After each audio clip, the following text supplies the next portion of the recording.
What's up internet, here we go again. Kali ini kita akan membahas alur sebuah film yang berjudul So. Tanpa berlama-lama lagi, langsung aja kita masuk ke dalam alur ceritanya.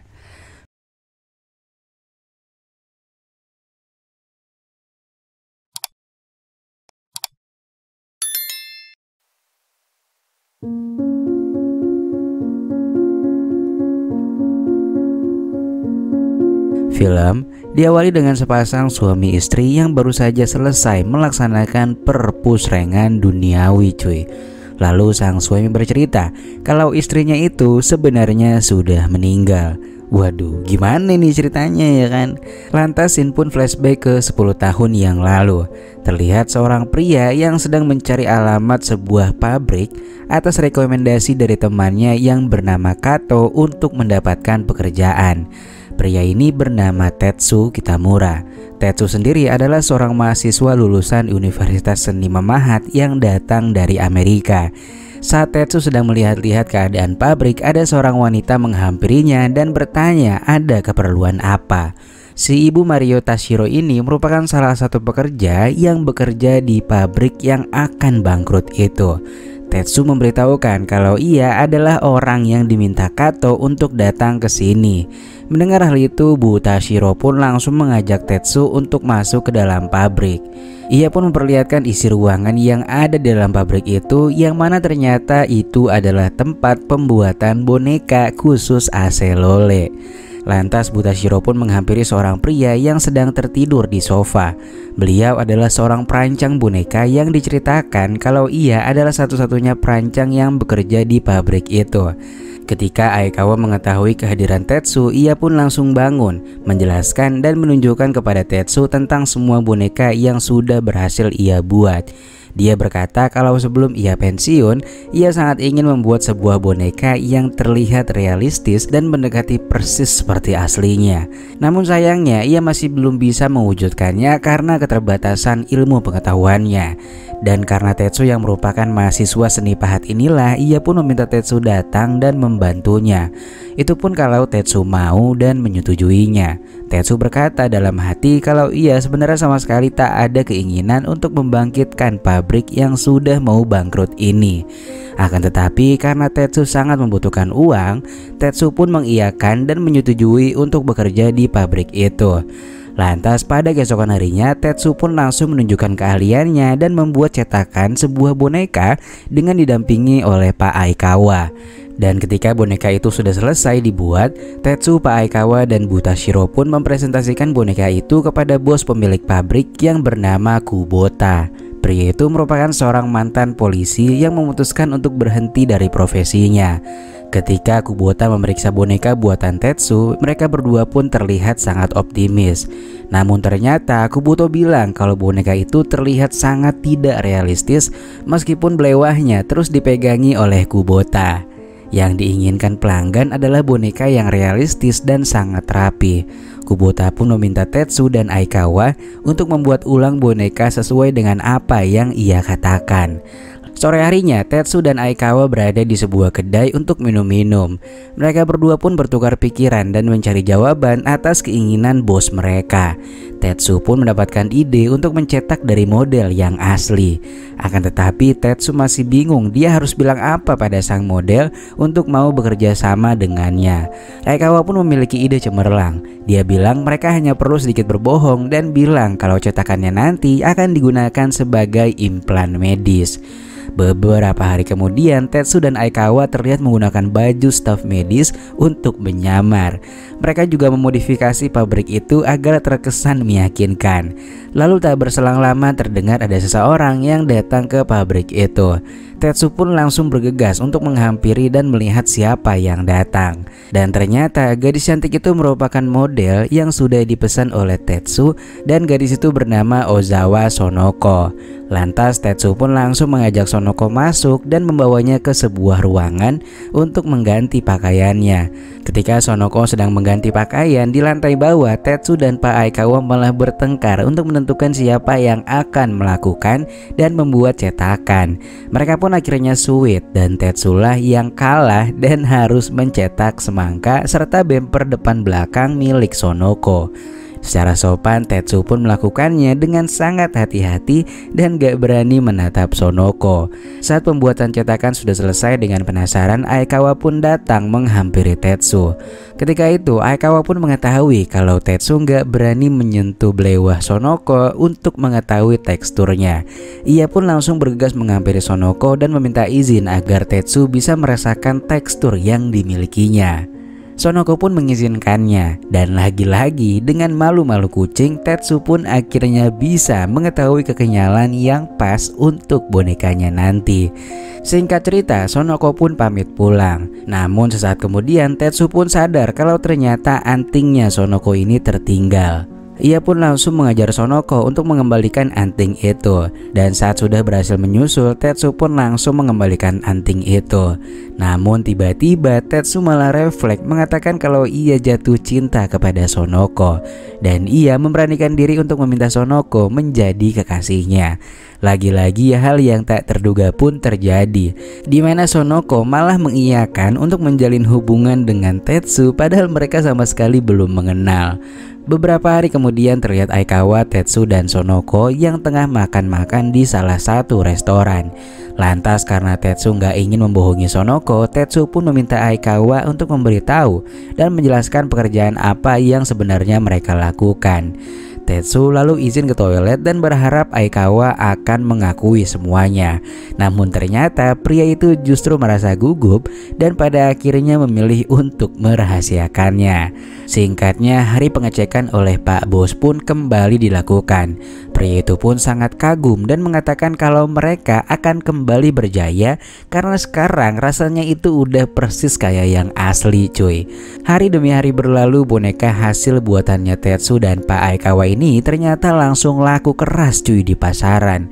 Dan karena uang dari keberhasilannya itu cukup banyak, Tetsu pun memutuskan untuk menikahi Sonoko. Pernikahan pun berlangsung dengan sederhana ketika itu. Lalu saat mereka sudah sampai di rumah, Tetsu dan Sonoko pun langsung melaksanakan perpusrengan duniawi untuk pertama kalinya. Sementara itu terjadi peningkatan produksi di pabrik boneka milik Kubota. Sampai tak terasa 4 tahun sudah semua ini berlalu. Dan Sonoko masih mengetahui kalau pekerjaannya Tetsu ini adalah seorang staf medis. Lantas beberapa hari berlalu, Tetsu mendapatkan kabar kalau ternyata Pak Aikawa telah berpulang ke dunia anime karena kelelahan.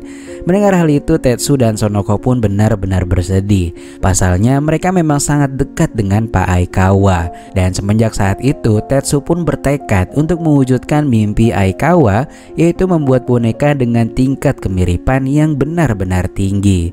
Suatu hari ada seorang pekerja baru yang datang bernama Morizumi. Izumi diterima oleh bos Kubota bekerja di tempat itu bertujuan untuk menjadi asistennya Tetsu agar Tetsu nggak kelelahan karena bekerja sendirian. Akan tetapi Izumi ini ternyata adalah mata-mata atau orang kiriman dari rival perusahaan bonekanya si Kubota. Dan Izumi bekerja di tempat itu hanya karena ingin mencuri data dari campuran bahan-bahan yang sudah dikembangkan oleh Tetsu.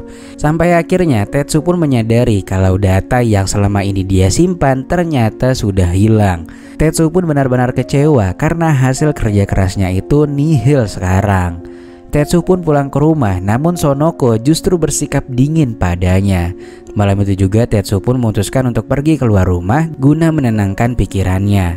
Namun di tengah kegalauannya itu, ia melihat seorang gadis yang lagi marah-marah karena gak pernah berhasil mendapatkan boneka dari mesin capit. Gadis itu pun hampir diamankan security karena keributan yang dibuatnya. Namun untungnya Tetsu berhasil menyelamatkan gadis bernama Hiroko itu. Hiroko pun baik banget, cuy, ternyata. Dan sebagai ucapan terima kasih, dia ingin mentraktir Tetsu untuk berkaraoke karena ternyata Hiroko ini lagi galau berat juga. Karena sama-sama galau, mereka pun langsung menuju ke tempat tujuan dan menghabiskan waktu bersama. Tanpa diduga, pertemuan itu pun ditutup dengan perpusrengan duniawi di Oyo terdekat. Lalu singkatnya setelah beres, Hiroko pun berkata untuk melupakan semua yang terjadi barusan dan jangan baper kepada dirinya. Lantas Tetsu pun kembali ke rumah. Namun ternyata Sonoko nggak ada di sana, cuy. Dia menemukan sebuah surat dari Sonoko yang mengatakan kalau dia pulang ke rumah orang tuanya karena ayahnya jatuh sakit. Di sini Tetsu langsung menghubungi ibunya Sonoko dan ibunya mengatakan kalau ayah Sonoko baik-baik saja. Lantas 3 hari kemudian Sonoko pun pulang dalam keadaan teler dan dia juga diantar oleh seorang pria. Tetsu dan Sonoko pun akhirnya bertengkar. Tetsu pun memintanya untuk jujur. Namun di sana Sonoko bilang kalau ia akan jujur tentang apa yang selama ini dia rahasiakan pada Tetsu. Namun ia meminta waktu sampai 7 hari untuk mengungkapkan semuanya. Lantas singkat cerita, setelah seminggu berlalu, Sonoko dan Tetsu pun akhirnya saling terbuka, mengaku kalau mereka sama-sama pernah main serong dan menceritakan rahasia mereka masing-masing, termasuk pekerjaannya yang mencetak belewah milik Sonoko dulu. Mendengar semua itu, Sonoko pun benar-benar geram. Dia pun meminta untuk berpisah dengan Tetsu dan kemudian pergi dari rumah tersebut. Lantas pada keesokan harinya Sonoko pun datang dengan membawa surat perpisahan mereka. Tetsu mengetahui kalau Sonoko masih menyembunyikan sesuatu. Tetsu pun bilang kalau dia nggak akan menandatangani surat itu kalau Sonoko belum jujur sepenuhnya. Sonoko pun akhirnya mengaku bahwa selama 3 hari kemarin ia menghilang itu sebenarnya karena dia dirawat di rumah sakit. Sonoko mengalami sakit kanker yang cukup parah dan ketika pulang bersama dengan lelaki itu ternyata pria yang mengantarnya itu merupakan seorang dokter. Mengetahui kalau Sonoko nggak memiliki umur yang panjang lagi, Tetsu pun enggan menandatangani surat perpisahan dari Sonoko dan memutuskan untuk merawat dan menemaninya serta menghabiskan sisa waktu yang dimiliki Sonoko secara bersama-sama. Suatu hari Sonoko mulai mengetahui kalau hidupnya nggak akan lama lagi. Dia pun meminta Tetsu untuk membuatkan boneka dan mencetak Sonoko dalam ukuran full agar bisa menggantikannya di kemudian hari. Di sisa umurnya, Sonoko juga terus meminta Tetsu untuk melaksanakan perpusrengan duniawi hampir setiap ada kesempatan. Hal ini pun beriringan dengan Tetsu yang terus berusaha membuat boneka yang Sonoko inginkan. Hingga akhirnya beberapa bulan berlalu, Sonoko pun akhirnya berpulang ke dunia anime. Tetsu benar-benar terpukul saat itu. Namun di sisi lain, mahakaryanya juga sudah ia selesaikan.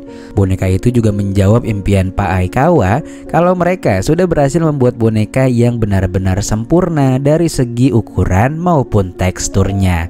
Atas kemauan Sonoko, boneka itu pun juga diizinkan untuk dikomersilkan, namun dengan syarat harus dibuat secara limited dan meminta agar sebagian keuntungan diberikan ke yayasan kanker.